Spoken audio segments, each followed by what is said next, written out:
Au tout début, une entorse de genou, c'est un genou qui est gonflé, qui est douloureux et qu'on n'arrive pas à plier ni à étendre. Ensuite, c'est des gros muscles comme le quadriceps devant et les ischio-jambiers derrière qui vont plus du tout savoir comment travailler. Après ça, quand on sera debout, c'est des sensations d'instabilité qui vont être gênantes. Et enfin, c'est un genou qui sera pas assez fort. Donc, pour commencer votre rééducation, un des meilleurs moyens de lutter contre la douleur et le gonflement, c'est de la glace. On met de la glace sur son genou en pensant bien à mettre un torchon entre la glace et le genou pour ne pas se brûler.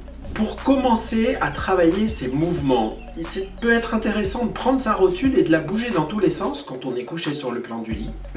Et ensuite de travailler sa flexion et son extension très doucement sans que ce soit douloureux. C'est vraiment le maître mot, il ne faut pas que ce soit douloureux. Maintenant, il va falloir bien faire comprendre à nos muscles, le quadriceps devant et l'ischio-jambier derrière, comment ils doivent travailler.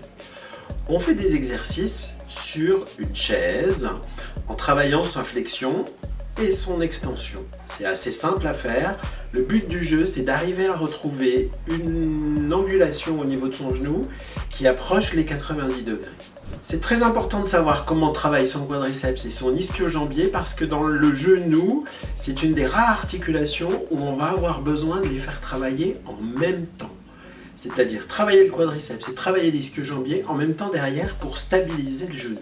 La stabilité du genou va être aussi quelque chose de fondamental parce qu'on va avoir des sensations de dérobement.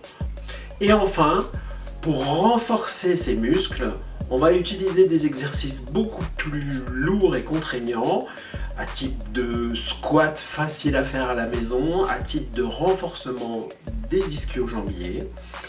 Et une fois que tout sera fait, que vous aurez plus mal, que votre genou fonctionnera comme il faut, que vous aurez retrouvé de la stabilité, eh bien, vous n'aurez plus qu'à attendre qu'on soit plus confiné pour retourner faire du sport. Voilà, à bientôt.